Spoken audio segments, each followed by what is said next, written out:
This morning, we celebrate Christ the King Sunday, our liturgical New Year's Eve. What are your New Year's resolutions for the next year of the church? If you were to stop and reflect on your spiritual life, what would you like to see differently in this coming year? Before I start singing Auld Lang Syne and pulling party poppers, it's probably a good moment to pause and talk about the celebration of Christ the King, which is a relatively new liturgical feast. Christ the King was instituted through an encyclical in the 1920s by Pope Pius XII. The Roaring Twenties were a dynamic time. World War I was resolving, and in the US, soldiers were returning home, heroes, to good jobs. Radios were becoming more commonplace, and suddenly people had access to a much wider world of news and story.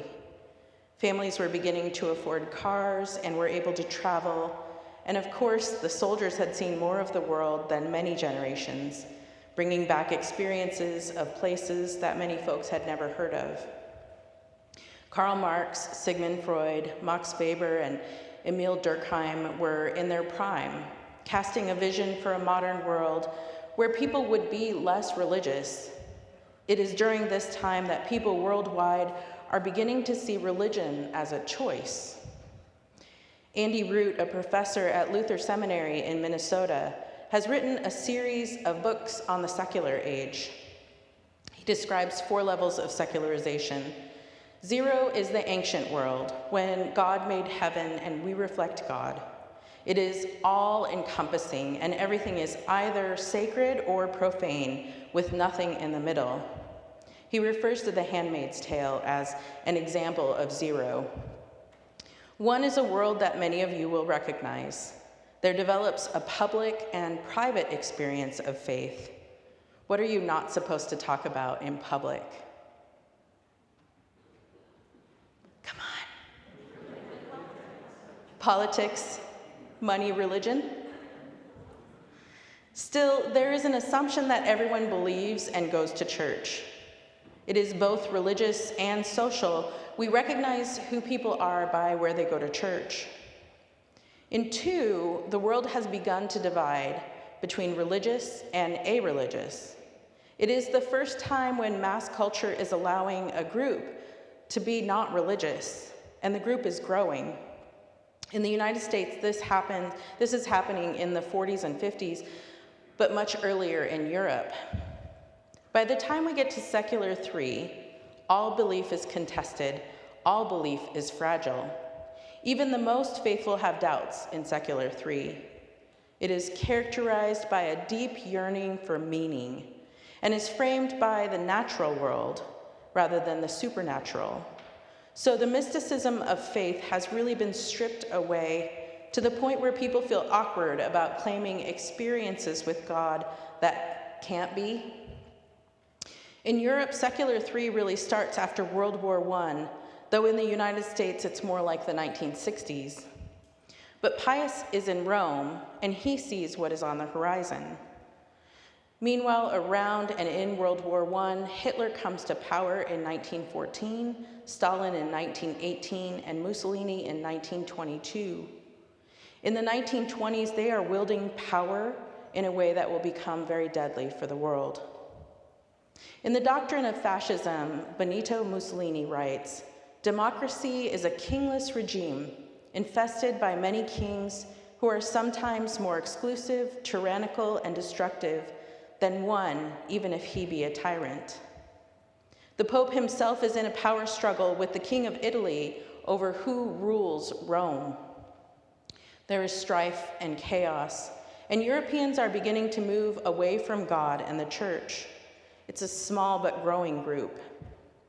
Pius sees how nationalism and secularism is changing the world, so he issues an encyclical called Ubi Arcano Dei Concilio, which means "When in the Inscrutable Designs of God," subtitled "On the Peace of Christ in the Kingdom of Christ." He wrote, "Since the close of the Great War, individuals, the different classes of society, the nations of the earth, have not yet found true peace. The old rivalries between nations have not ceased to exert their influence. Conditions have become increasingly worse because the fears of people are being constantly played upon by the ever-present menace of new wars, likely to be more frightful and destructive than any which have preceded them. Whence it is that the nations of today live in a state of armed peace, which is scarcely better than war itself, a condition which tends to exhaust national finances, to waste the flower of youth, to muddy and poison the very the fountainheads of life, physical, intellectual, religious, and moral. It is in this encyclical that he institutes Christ the King, which places the true and real authority in God and not in the power-hungry rulers of that time. Christ the King sounds so of this world, of the power-hungry abuse of monarchs and dictators and the rulers of our time. It makes my stomach turn a bit when I see icons of Jesus in a crown, because I have seen people with great power do truly horrendous things. And many of those contemporary evil leaders were the ones of Pius's time. But Pius snatches back the title of king for Jesus. Jesus never calls himself a king. When Pilate asks if Jesus is king of the Jews, he turns it back on Pilate. Do you ask this on your own? Or did others tell you about me? Jesus concludes this conversation with, "You say that I am a king. For this I was born, and for this I came into the world, to testify to the truth. Everyone who belongs to the truth listens to my voice." The true king of the true kingdom comes not with guns and cannons, but with humbleness and love. Pius wrote, "When once men recognize, both in private and in public life, that Christ is king, society will at last receive the great blessings of real liberty, well-ordered discipline, peace, and harmony." Though Christ the King came about in the 1920s, I can't help but see some parallels in our time. Radio and travel became common, and it gave people greater access to the world. And in our time, social media and travel have given people even greater access to the world.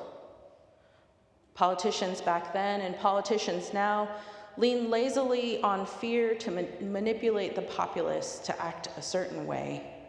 We grow mighty militaries and we lock our doors. It happened then and it happens now. Nationalism and secularism and politicians grabbing power in their own names or in the name of religion. This is the world that Pius XII talked to back then, and really it is the world we live in now. Ecclesiastes 1:9 says, "What has been is what will be, and what has been done is what will be done. There is nothing new under the sun." And so Christ the King remains still an important feast when we celebrate that despite our broken world, our true King is Jesus, humble, loving, perfect. And that's who we should admire and seek to emulate. True power exists not in crowns and militaries, but in the act of giving it away. It is our liturgical New Year's Eve. We live in a world where nationalists can seem to be the loudest voices in the room, and where secularism is in the air we breathe, because churches have failed to live into the love of God, too often bowing to fear and greed. Next Sunday, we begin Advent, and as one year ends and another begins, let us be brave enough to shake off the politics-driven fear and live into the love of God.